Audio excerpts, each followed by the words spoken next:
Olá, temos falado aqui de mídia e cultura. É um tema vasto, um tema amplo e talvez o mais contemporâneo dos temas. É verdade que cada um, quando fala do que lhe interessa, tende a dizer que se trata de algo muito importante, mas nós vivemos na era da mídia, era da informação, era da comunicação, era das tecnologias de contato. Portanto, a relação entre mídia e cultura é, de fato, muito relevante.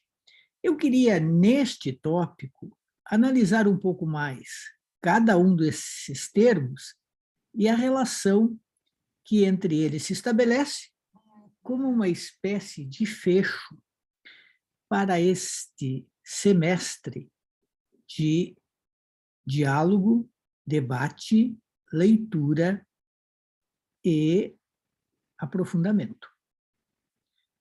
A cultura é um vasto conjunto de possibilidades, definida em muitas ocasiões por oposição à natureza e depois, num processo de revisão, considerada como parte da natureza.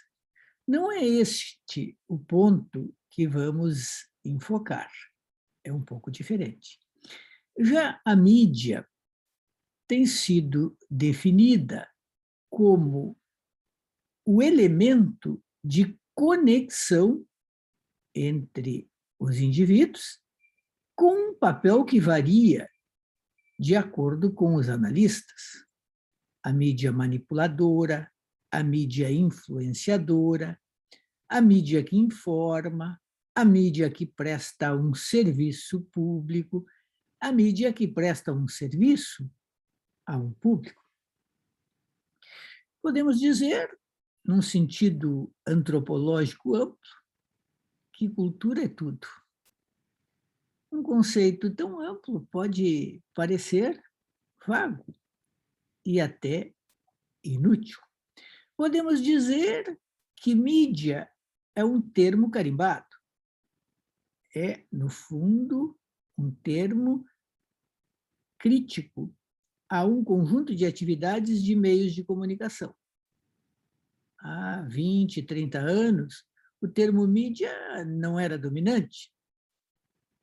Quando eu era um jovem estudante de comunicação, a expressão usada era meios de comunicação de massa. É verdade que hoje o termo massa perdeu força, porque temos uma comunicação cada vez mais segmentada em função das bolhas da internet e também das bolhas da própria televisão ou das bolhas do streaming. E por aí vai.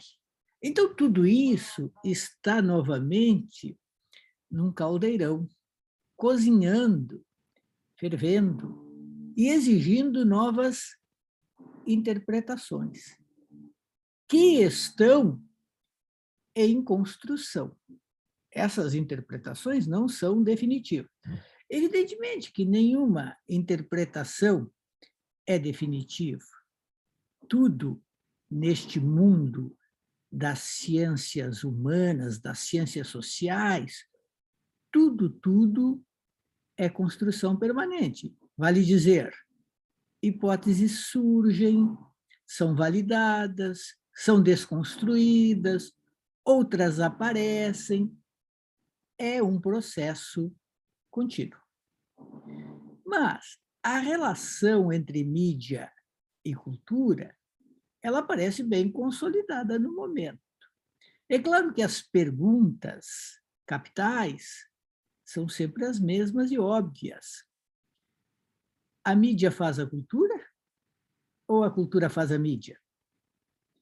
Uma resposta morriniana, uma resposta ligada ao pensamento do grande Edgar Morin, pensamento complexo, certamente responderia ou responderá que as duas coisas são verdadeiras. A cultura faz a mídia, que faz a cultura. Uma rebate sobre a outra. Esse tipo de resposta não agrada a todo mundo, porque parece fugir de uma definição mais categórica, como se alguém perguntasse: mas, afinal de contas, quem tem mais força? A cultura ou a mídia? E uma resposta morriniana continuaria a ser: depende de época, de contexto, de jogos de poder, de relações de força. De maneira geral, é possível pensar que a cultura é mais ampla. A mídia faz parte de uma cultura, que ela ajuda a moldar. Se falamos em cultura de mídia, então acabamos acentuando, enfatizando o polo mídia, uma cultura forjada pela mídia. Forjada, porém, em que termos?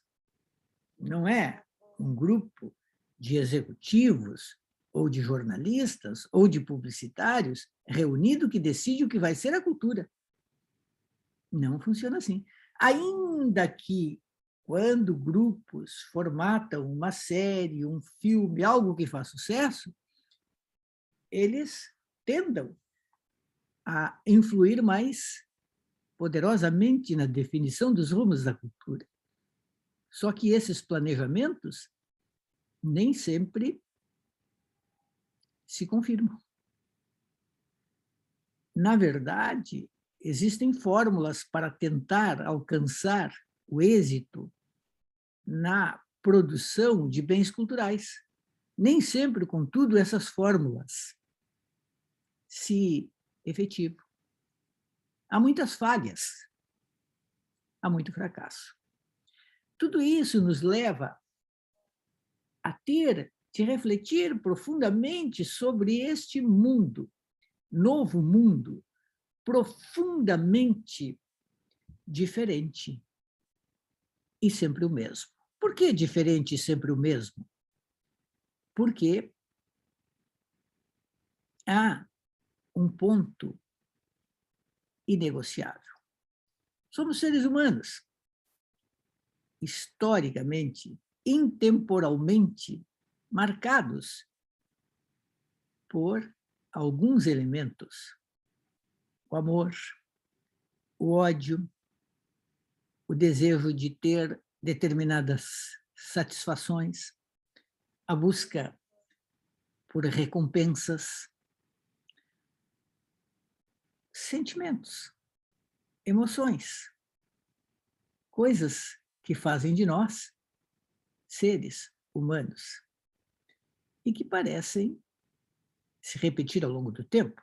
O que eu estou dizendo é altamente controverso, porque relativistas, culturalistas dirão que não existe homem, que existem pessoas em determinadas épocas tocadas, marcadas, afetadas por situações específicas. Eu me permito duvidar um pouquinho. Creio que há coisas que se repetem ao longo do tempo. Ao longo do tempo, o homem ama e odeia. E mesmo que o conceito de satisfação, ou de felicidade, ou de bem-estar, mude, há constantemente essa busca. Dito isso, paremos um pouquinho para pensar em mídia, cultura, consumo, arte, beleza, todos esses termos que se encontram, que se entrelaçam, que se juntam. E façamos isso a partir de autores importantes. Um clássico, Humberto Eco, Apocalípticos e Integrados.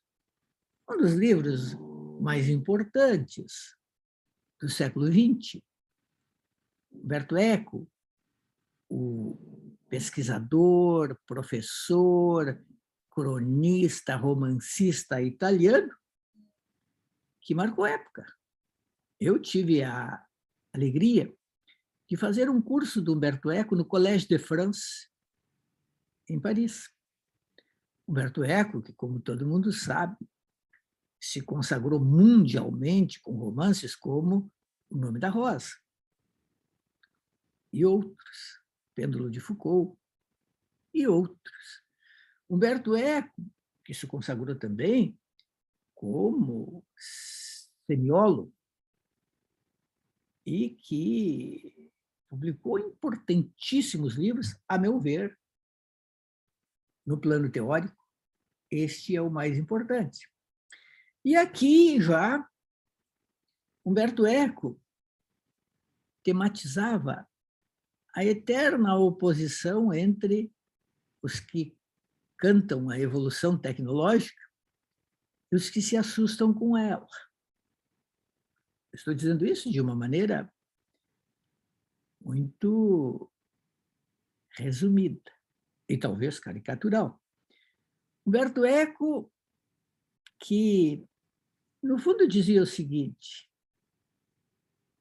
os apocalípticos temem toda mudança tecnológica e denunciam coisas como a atomização, o isolamento, a perda da humanidade, a submissão do homem. E os integrados são aqueles que aceitam logo, se conformam, muito mais do que isso, viram os apologistas. Numa fala como essa, sempre cabe uma nota de rodapé, sempre cabe uma anedota. Quando surgiram os aplicativos, o Uber, uma parte se chocou e denunciou logo a precarização do trabalho e tudo mais. A outra parte, moderna, cantou logo em prosa e verso a emancipação dos motoristas, a possibilidade de um trabalho autônomo em que cada um organizaria a sua jornada, a liberdade absoluta e, além de tudo, o preço mais baixo em favor do consumidor. Pois é. Outro dia, pedi um Uber. Preço de, na ida, R$ 23. Táxi, 18. Na volta, Uber, 25. Táxi, 20. Eu pensei naquilo que era dito pelos apocalípticos no início. É uma estratégia para quebrar a concorrência com preços baixos e depois impor o próprio preço. Alguém me disse que não, que só foi uma circunstância, que naquele momento, em função da procura, o preço do Uber estava mais alto, mas que na média é sempre mais baixo. É mais um conflito entre apocalípticos e integrados. Neste maravilhoso livro de Umberto Eco, em que o aprofundamento é invejável, é preciso repetir que o resumo que eu estou fazendo é sempre grosseiro. Neste livro maravilhoso, espetacular, num capítulo chamado A Canção do Consumo, Umberto Eco diz o seguinte: os autores desse livro sobre o qual ele está falando, nesse tema A Canção do Consumo, quiseram estudar sobre 4 aspectos complementares o problema da canção de consumo, da música chamada gastronômica, produzida por uma indústria da canção para vir ao encontro de algumas tendências que esta individua e cultiva no mercado nacional. Já o terem restringido o campo de indagação a uma música assim apelidada sugere o caráter polêmico daqueles estudos. E refletindo sobre o fato de que aqui se examina e se fazem acusações à família da música ruim voltada para a satisfação de exigências que, por definição, são banais, epidérmicas, imediatas, transitórias e vulgares, poderia o leitor pensar que os autores tenham empregado um considerável número de páginas para convencer-nos de algo que jamais puséramos em dúvida, mas os autores tentaram fundar, ainda que através de uma análise por vezes vivaz e irritada, as razões históricas e estruturais de um mau hábito musical. Ainda é possível falar de mau hábito musical? Nós, no país, por exemplo, do sertanejo universitário, é possível falar em mau hábito? Ou essa divisão entre bom gosto e mau gosto era uma divisão de uma época em que uma parte podia impor o seu gosto à outra? Do ponto de vista da indústria do consumo de bens culturais, todos os gostos são igualmente legítimos, voltados para nichos diferentes, indivíduos diferentes, e que se recusam a aceitar que o seu gosto seja inferior ao de outros, ou que o seu gosto seja mau e o de outros seja bom. A fundamentação do bom e do mau gosto entrou em parafuso.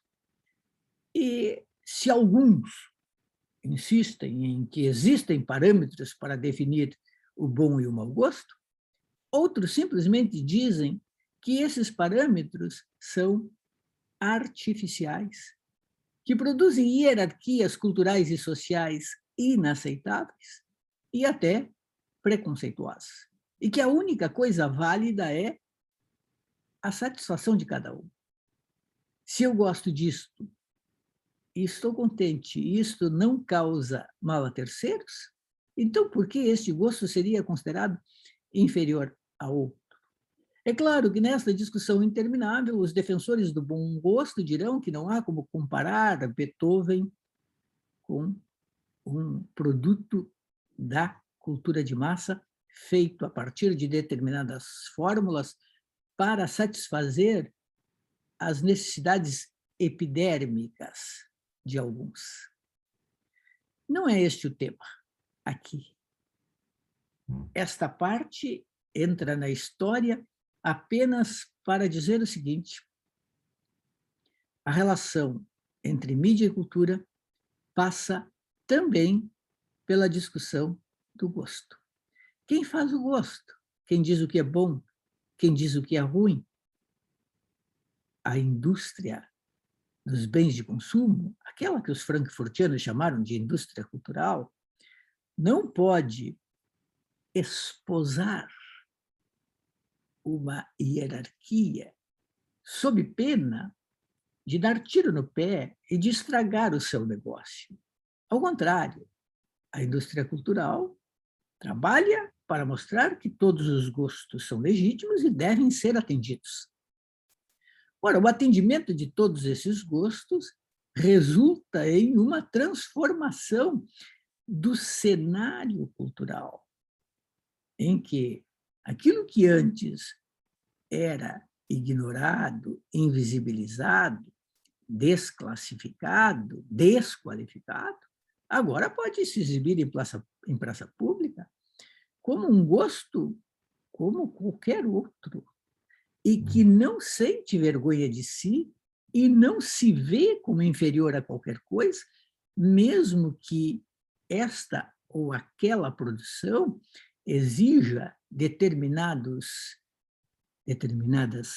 habilidades que possam ser consideradas mais complexas ou que não possam ser executadas por todo mundo. Eis o ponto. Entramos numa época em que o gosto de cada um é um gosto do consumidor. E este consumidor não quer ser, como vamos dizer, não quer ser maltratado. Ele quer se orgulhar do que gosta e não quer ser vilipendiado. De certa maneira, a crítica está cada vez mais limitada. O crítico critica a partir de qual parâmetro? De qual verdade? De qual termo de interpretação? Sim, continuam existindo as distinções, os prêmios, os troféus, as crenças de cada um e os gostos de cada um. A considera que determinada obra é estupenda e B pensa que não. B pode ser considerado como ignorante por A. Mas aquilo que antes se apresentava como uma hierarquia plena, indiscutível, ou simplesmente discutida pelos ignorantes, agora se apresenta de outro modo, como gostos diferentes. As hierarquias, se persistem, não conseguem mais uma legitimidade total alcançada antes por força de um poder cultural dominado por alguns e capaz de se impor a todos. Nesse sentido, estamos cada vez mais numa cultura de nichos. Dentro de determinada bolha, há parâmetros, valores, há o sublime daquela bolha. E ali, todo o resto não existe. Agora, a expressão desta leitura para fora, ela se torna problemática ou quase impossível. Porque as outras bolhas, aquelas que forem atingidas, não aceitarão. Então, há uma espécie de fechamento.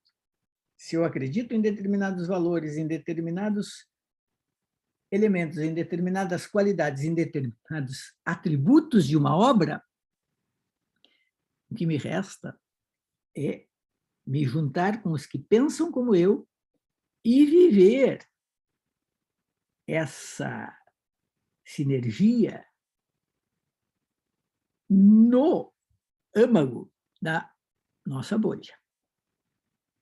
Houve uma época em que era muito fácil ridicularizar o gosto do outro. Hoje esse outro reage, e aí acontecem os cancelamentos e tudo isso que faz parte deste momento.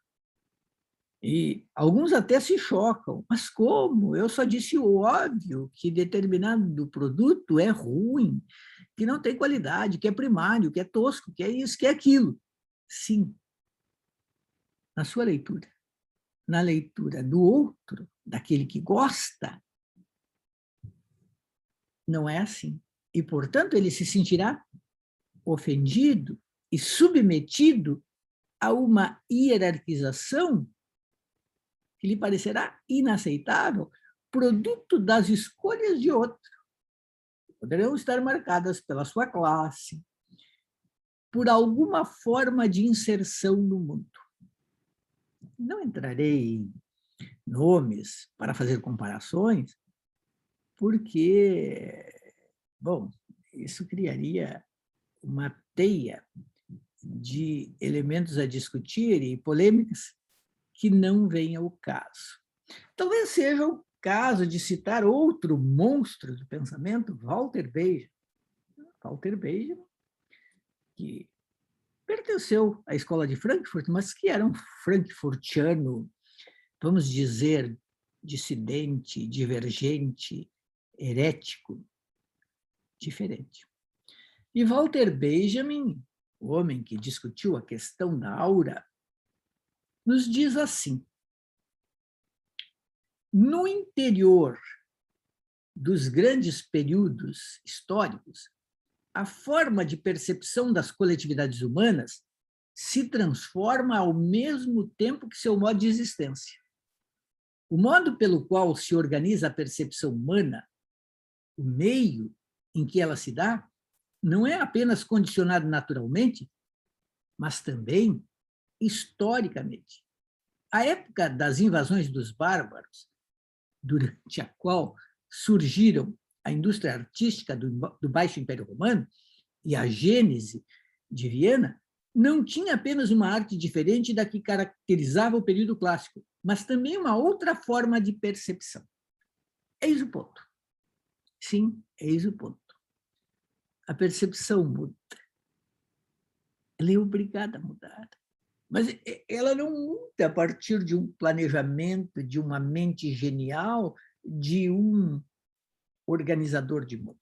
De resto, essa concepção de que uma mente poderosa define os acontecimentos, ela é ridicularizada numa das mais geniais obras do meu ponto de vista e do ponto de vista de tanta gente, que é Guerra e Paz, onde Tolstói diminui até mesmo o poder de definição de Napoleão em relação a determinadas batalhas, como a de Borodino. Então, resta, mais uma anedota, o futebol, no qual o que eu chamo de neotáticos acham que tudo é definido pela mente do treinador e que há uma cientificidade do futebol, quando a gente percebe, boa parte do que acontece é definido pelo acaso, um imprevisto, um erro. O erro do bom jogador Andréas Pereira, na final entre Palmeiras e Flamengo, final da Libertadores da América de 2021, erro primário, crasso, uma acaso total, que acabou dando a vitória ao Palmeiras. Os neotáticos dirão que aquilo ali é menor, que, na verdade, o resultado foi definido pela ciência do treinador do Palmeiras. E esses nexos causais não são demonstrados ou são indemonstráveis. Mas a percepção muda. Por exemplo, a percepção de como se joga futebol, ou a percepção de como se interpreta um produto cultural. O próprio termo produto aqui já é produto de uma percepção renovada, de uma percepção desta época de cultura, consumo e de bolhas, de nichos, de uma segmentação radicalizada. O que Walter Benjamin está dizendo, ou estava dizendo, é que mudamos a lente, mudamos o óculos, os óculos. Não vemos sempre da mesma maneira, vemos de maneiras diferentes. Em determinado momento era muito fácil. A lente dizia o que era bom, o que era ruim. Quem gostava do ruim podia continuar gostando, mas tinha de aceitar que seu gosto era inferior. Precisava viver com essa inferioridade ou ignorá-la. Diferentemente da percepção de hoje, na qual cada um defende o seu gosto contra as imposições do outro, contra a percepção do outro. Então, a relação entre mídia e cultura é uma relação em que a própria mediação está sendo percebida de outra maneira. É isso que acontece. A mídia influencia, mas não pode impor, mesmo que queira. E no complexo conjunto de fatores que se cruzam, a cultura se transforma sem que exista um único centro de influência e de determinação das transformações. A percepção que muda não é o resultado de uma plataforma definida, única, perceptível, de condução das consciências. É um jogo absolutamente complexo, com tantos elementos de intervenção, que, ora, ele parece simples, paradoxalmente, ora, ele se mostra na sua enorme variedade de fatores que intervêm na produção daquilo que se dá a ver e que, portanto, afeta a percepção. Vou fazer mais uma citação de